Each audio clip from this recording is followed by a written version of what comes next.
CEO of Bailey House. It's an absolute thrill and delight to have you here tonight. This seems to have been a long time coming. Hopefully that's been a long time coming because we've got some really terrific stuff to share with you tonight. So as a result of much work by our Accommodation Futures team, we finally met a company called Blue Chip, which is a very large community housing provider, and I think the largest SDA provider at this point in Australia. They're not-for-profit like we are, so they have some of the cost advantages of being a not-for-profit. They share interest in culture with us, we believe. We think they're a very good fit. So we've made a collaboration agreement with them for them to provide houses, and we provide the facility. So that's what we want to explain to you tonight, is how that's going to work. I think, as I think of it, there's really three things that need to happen for this to work for everybody. The first is there have to be groups of people. Nobody's going to get SDA, well, few people are going to get SDA funding for one person to live by themselves. So groups of people need to live together. There needs to be a process to figure out how that works, who the people are that are going to go work on getting a house together. And Bailey House is going to lead that part of the project because we know you, we know your people, and we'll coordinate that part of the effort to come up with groups of people that need houses. The second part is we need the houses, and that's where Blue Chip comes in. They've got the money, they've got the skills, they got the know-how. They're going to co-design houses with these groups and then get those houses built. And then at the end, when people move in, they need to be cared for. Somebody needs to operate those houses and provide the civil services. And that's what Bailey House does. We already know how to do it. We do it already for 45 people in our permanent housing. So that's the role we're going to play. Ruby, I just wanted to first of all give a little bit of history about Blue Chip. We're only 13 years old, and I've been CEO for approximately 10 years of that organisation. A little bit of background, we started with $5 million, and we've turned that now into about $500 million worth of housing assets, which cover social, affordable and specialist disability accommodation. We have been the largest provider or developer of SDA housing over that period. And we have here the team that really has done it. So what is SDA? Just really quickly, it's Specialist Disability Accommodation. Under the NDIS rules, we get a SDA payment paid to us for building a house. So when you're building a house, your standard house, if we say a 3 or 4 bedroom house might cost you $500,000 to build, an SDA house on average might cost you double that. So the payment is to basically compensate for the cost of the home, the extra cost of building that home.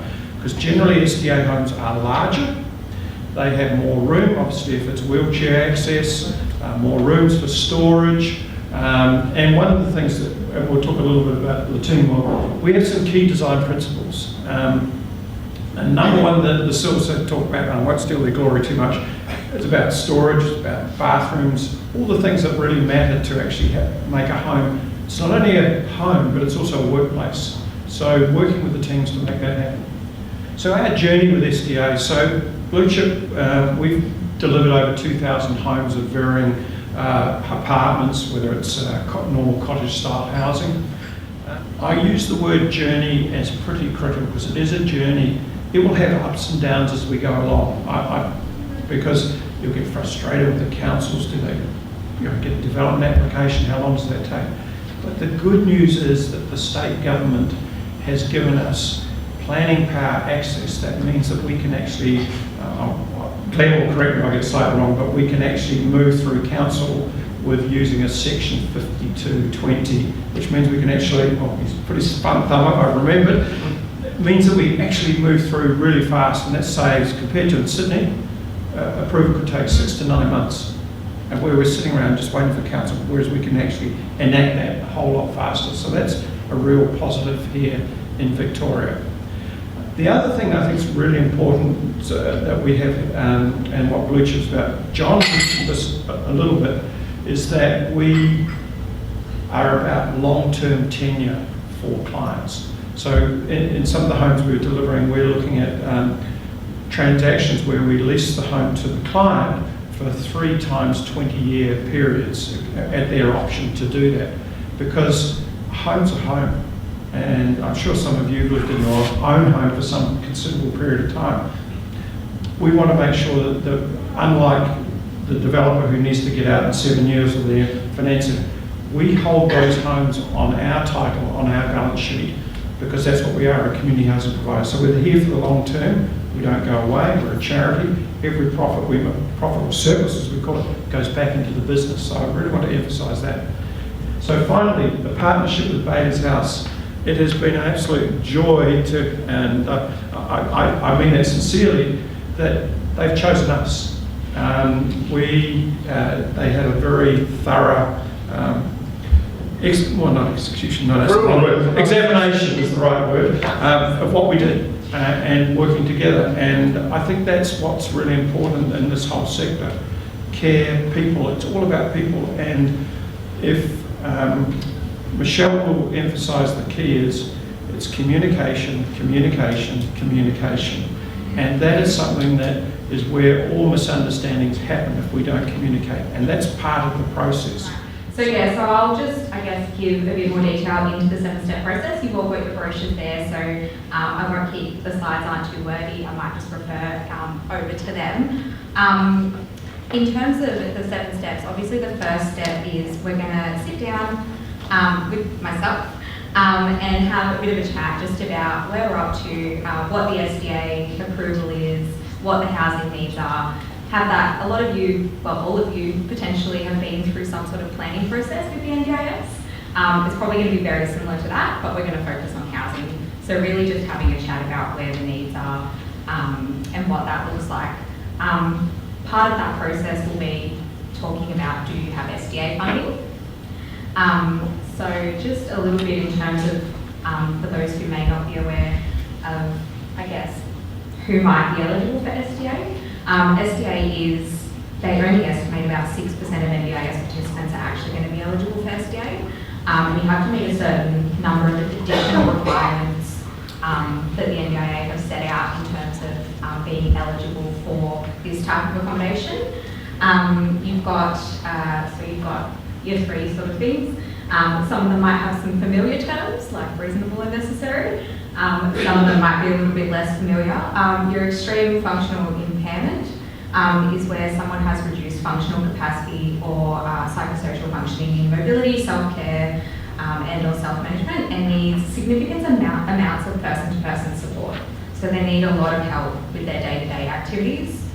And that can't be achieved through assistive technology or home modifications. So regardless of what they have, to help them out, they need a person there to still assist them. So you either have to meet that one or have very high support needs. So again, having a high level of person support available throughout the day. So you might not need them right next to you, but if something happens, so a good example of that is someone who might have epilepsy, they have seizures and they need someone close by at all times, they might satisfy that requirement for having very high support needs because they need someone there all the time. SDA needs requirement, nice, easy, slightly easier one or more straightforward one, just means that living in an SDA will help that person to actually achieve their goals, aspirations and objectives. And then obviously the fun one, reasonable and necessary, which I'm sure you've heard lots and lots about with the NDIA. It's just making sure, so if you can tick off those first 2, they'll again just look at whether SDA is the most cost-effective option, if it can be achieved outside of that. So any sort of application for SDA will need to address these criteria. Just in brief, in terms of applying for SDA, if you're someone in the group who hasn't done that, I'm not going to go into too much detail in that, but you've probably got a few key steps to get you started on that journey. Your first one is going to be talking to your support coordinator or your local area coordinator, whichever one you have. Have a conversation with them and get them to help you on that journey of then gathering evidence. You generally get an OT assessment done. It will address those criteria that I mentioned, and it will also give a recommendation on what category of funding and what levels. So the NDIA have their sort of guidelines and their prices sit under a few different categories. So they'll talk to the type of housing, so apartment, townhouse, village, But they'll also talk to these 4 categories that we've got here. And these are the key. So you've got, because they're really driven in terms of what the house looks like, is driven by what category of funding you've got. The NDIA set out different, they have SDA design guidelines that dictate what an improved livability house needs to look like, that dictate what a robust house needs to look like. So just in brief, improved livability, that's probably the simplest one in terms of it doesn't have as many sort of features that are above and beyond what a standard house would have. It does have some, so wider doorways, better design in terms of just movement around the house, flow, those sort of things. And that's where you're going to see it more with the people that maybe don't have as many physical support needs, but do need that constant support. You've got robust, which is more on people with behavioural needs, people that might have property damage, things like that, because it sort of incorporates more reinforced walls, door handles, those sort of things. Fully accessible, got a nice little self-explanatory logo there, but that's where you start to get into people that have the physical support needs. So people that might be in a wheelchair, generally will sit in that, if not high physical. High physical is when you start to get into, I guess, that increased need for assistive technology, ceiling hoists, if you've got any equipment that might, you need for day-to-day living, because, things like high physical support, there's backup generators for power and things like that. So when you get your SDA funding, or when you're going through that application process with your OT at the start, they'll sort of talk through what they are going to recommend. But then when you do get that back from the NDIA, it'll sit in one of these categories, and it'll dictate, I guess, the level of, so it'll say, for example, village duplex townhouse, 3 residents, improved livability. And so I'll talk into more, but that would be the funding for the main model that we're presenting. Obviously, it's an individualised process, so we're going to be looking at what the individual people need in regards to housing. So the 7-step process, you've all got your brochures, hopefully, because they were on their receipt. And so this is, it's been touched on a little bit, but, step 1, we're going to have that conversation. Let's sit down, have a chat, have that discussion. In this circumstance, we're working alongside Bailey House, so Bailey House can potentially be involved in that process. Saves you a bit of time too. You've got people that already know you well enough that you're not having to repeat your life story to us. But we also really want to make sure that we do a thorough job of ensuring that we understand what the needs are in terms of housing. The next step is putting the team together. So if you've got SDA funding, great, tick. We'll get all that sorted, start matching you with houses. That's something where Bailey will come into, and now I know that Andy will talk into a little bit in a minute. If not though, that's where we'll work with you to support you in that application process and make sure that you're on the right path with that. It won't necessarily prevent us from moving forward, but obviously this is an individual process, so that's sort of an individual stages depending on where people are up to.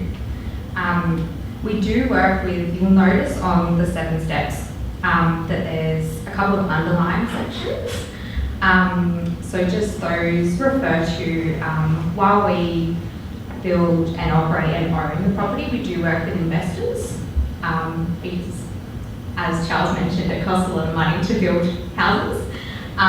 So that's just our touch points with our investors. So the first stage is just presenting the project as a whole, and then we go through the site and then the construction with them as well. So that sort of comes in. So once we've got our group sorted, and we're looking at, we've found hopefully a block of land in a location that suits, then we're going to go into that co-design process. So that's sort of step 4. That's where we start to bring in our development team. So Glenn and his team will come in at that stage and support that process. And that's where we're going to be looking at really knowing down what does this house look like. So having a look at, you know, the concept plans. And so families will be involved, families or participants, if they want to be involved as well, will be involved in every sort of along those stages. You'll see step 4 at the bottom. There's a couple of things that mentions the client will sign. So those are the key sort of milestones that we'll look at. So it's a housing design brief.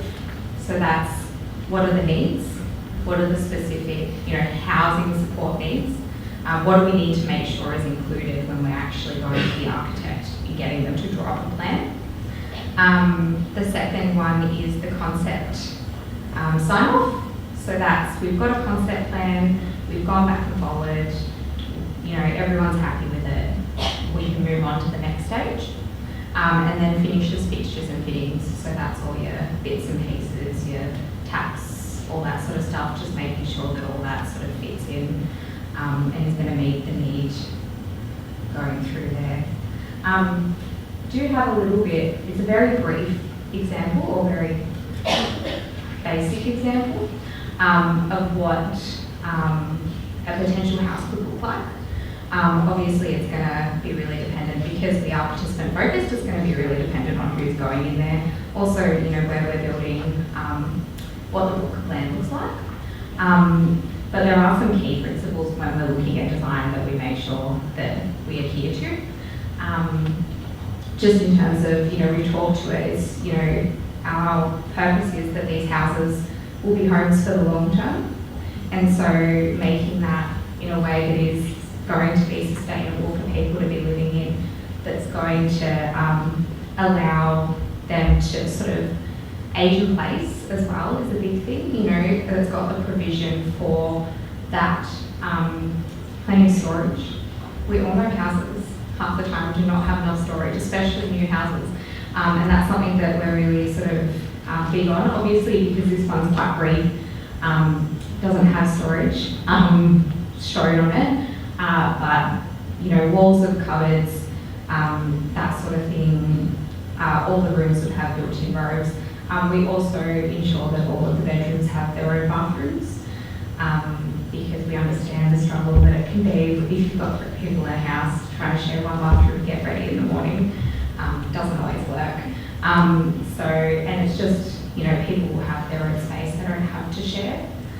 And then, yeah, long-term leases. So we're building it for that long-term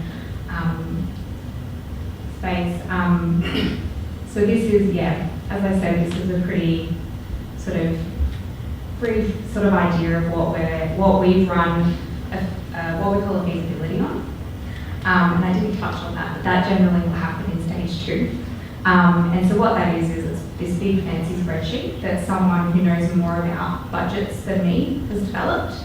And we can plug in sort of various different factors, so the SBA funding, the property prices in the area, which is obviously a big factor, as I'm sure you're aware, for this region, to make sure that we can make something stack up.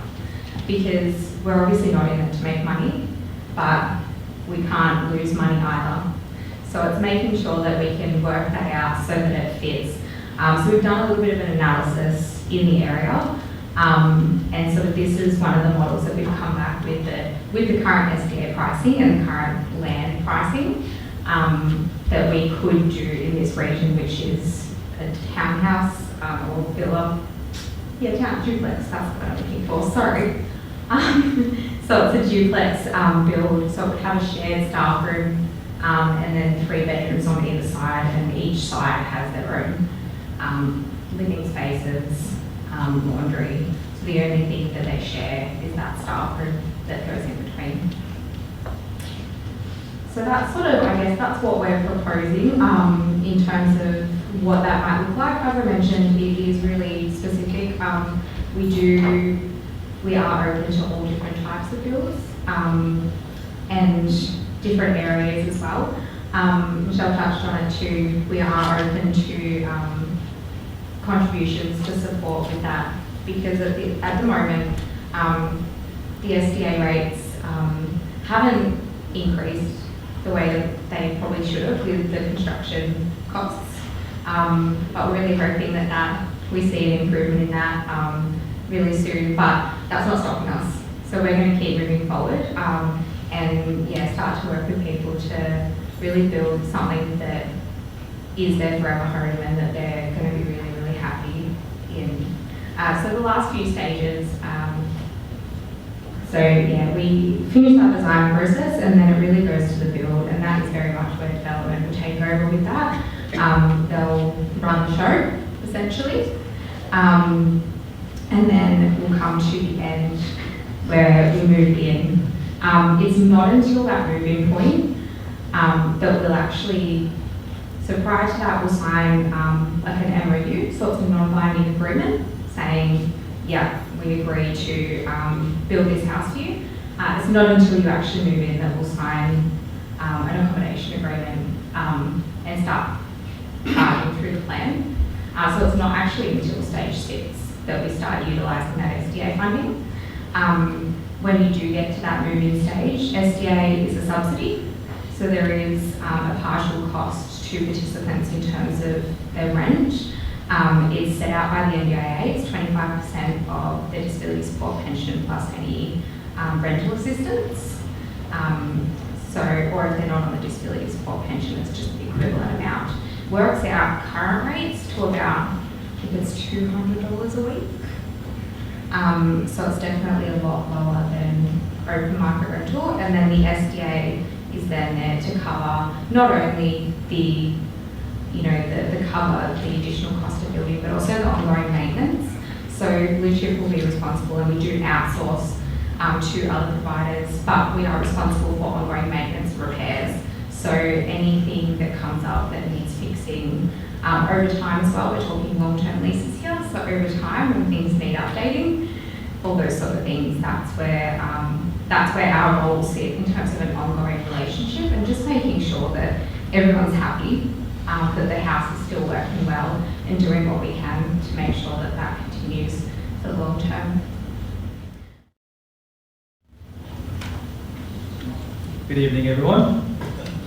Thank you so much for coming. My name is Andy Gabriel. I'm the General Manager for Home and Living Support Services at Bailey House. So within Home and Living, we've got SIL, we've got STA, which many people here know used, and also in Home Support Service.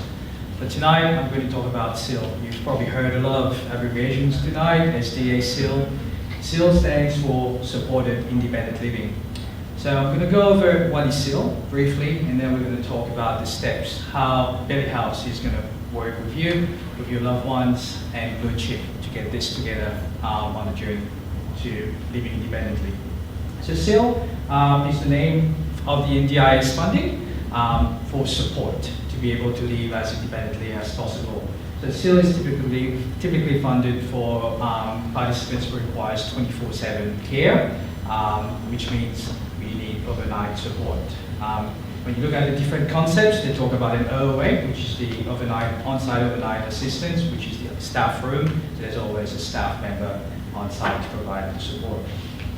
So SIL will cover having support workers on site to help with activities of daily living, capacity building activities, helping with meal prep, and any other supports that you might require. But SIL will not cover other aspects like rent, home modification, other daily living expenses like utilities as well. So in a nutshell, this is what SIL. So SIL is the support, SDA is the bricks and mortar. And those two work together to be able to provide independent living for our participants. So Blue Chip and Bailey House, our aim is to create SDA homes for all eligible, SDA eligible Bailey House clients. So we're really excited to be on this journey with all our participants. I know you've been waiting for a long time, but I'm sure you're asking yourself, how do we get there? Where does this start? You know, when you came in today, we took your attendance and we also asked questions around SDA. So we've started gathering this information, and we do have other information across. But we'll start with the eligibility phase, which also very similar to what Blue Chip does in their 7-step process We usually get referrals from yourself, families, support coordinators, allied health professionals to say, can you provide support or SDA to our loved ones or their happy participant? So we will usually ask, do you have SDA in your plan or do you have SIL in your plan? Those are the standard questions. But if you do not have SDA or SIL in your plan, we will work with yourself, your support coordinator with Blue Chip to start that process with submitting your application for what they call the home and living application with the NDIS. You will need an OT to provide a report, and it's all evidence-based. When you do your home and living application, so that will be for your SDA as well as your SIL support, because your loved one will require that. Then we go to the coordination phase. So Bailey House will be leading the selection of the group of individual participants who will live together. We want to make sure we have the right people living together to have a harmonious and well-supported home. So there are different things we consider when we're doing those selections. Noting it's still a very person-centered approach, so we will ask people about what are their preferences, what do they like to do, compatibility with others. We might have a group of friends already at Bailey House who want to live together, so that's one of their goals. So we'll factor that in as well. Housing requirements, as Rebecca has mentioned before, fully accessible, etc., the different categories of housing. Close to families or the communities or other support services. Again, this is something we'll factor in. Your SIL roster of care, we're talking about SIL, so everybody who requires support will need a SIL roster of care, which is a document we provide to the NDIS that talks about the support you require based on the OT report. So in a group home setting, it's important that we get that roster of care right, so we'll consider that as well.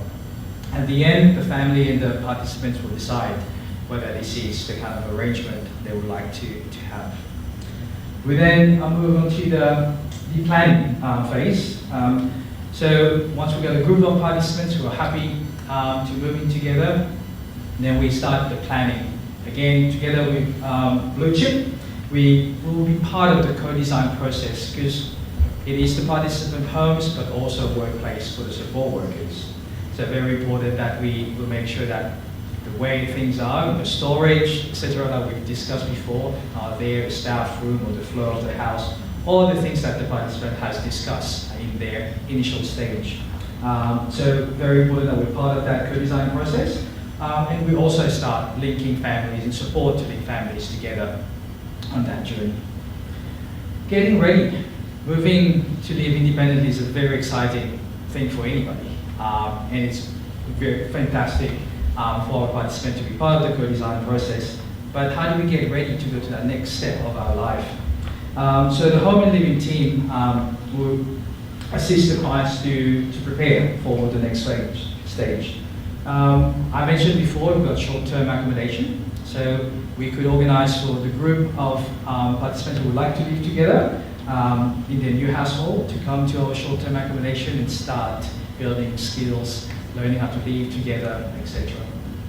We can take a more personalized approach, our in-home support service, which is also there, where it can be more individualized, catered for someone's need, go into their home, start working with the participants to learn new skills. And also going out to their new community to find out where are the shops, where I can do this and that.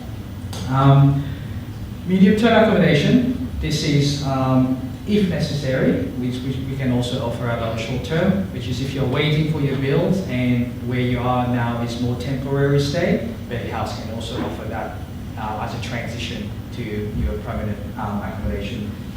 Your care agreement, we start talking about that with all the families. There will be shared costs of food, utilities, transport, etc. So there's very detailed, so I'm just summarizing here, but it's important for people to know before they move into the house, what are the costs and how are we going to plan this. Noting that Bailey House, we already have several properties with participants who live in and we support them with that. So we've got the structure to make sure this is as smooth as possible. Then we go to the moving in, the exciting time. Again, this is very personalized, very individual. So we have a transition plan for each participant. We all adapt to situation at our own paces, so we will consider that and take that as well. We'll ensure continuity of care, so staff training will be set, your roster will be set up as well, and a care planning, how the house will run on a day-to-day.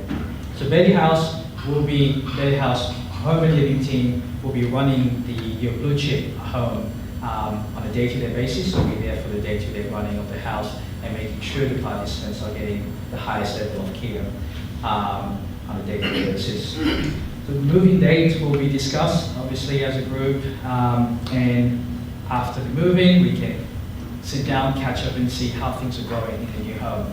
People will adapt at different rates, so this is where we can sit down and reflect who needs more support and what other support we can put in place. So this is about supported independent living and how we work together with Blue Chip and yourself to get to the next stage of the loved one to move into independent living.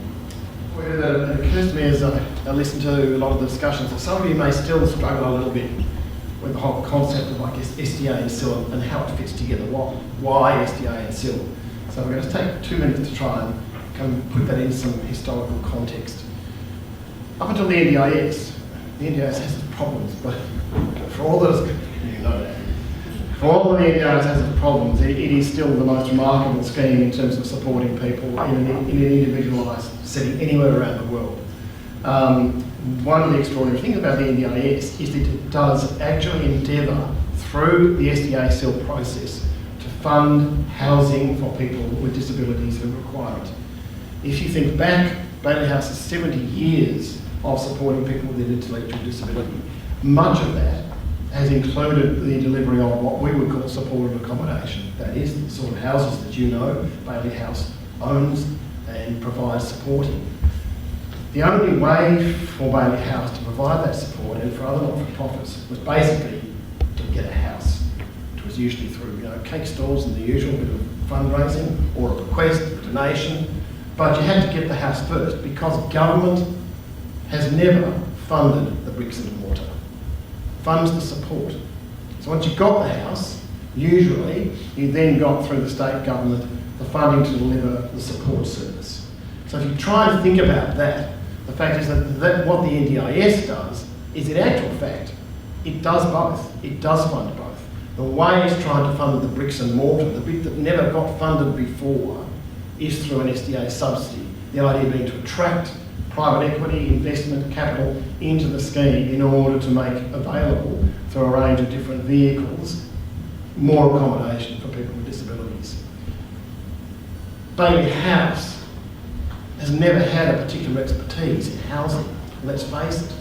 It's not our expertise. Our expertise in supporting people with intellectual disability. And I've got to tell you, these people, they have the expertise in providing not just the bricks and mortar, but the support that goes around it. And that's why, to me, this is not just a means of providing more accommodation into the future for our clients. This is a way of doing it better. So that's the expertise that this organisation brings to you. And frankly, it leaves us with the capacity to focus on what we do well.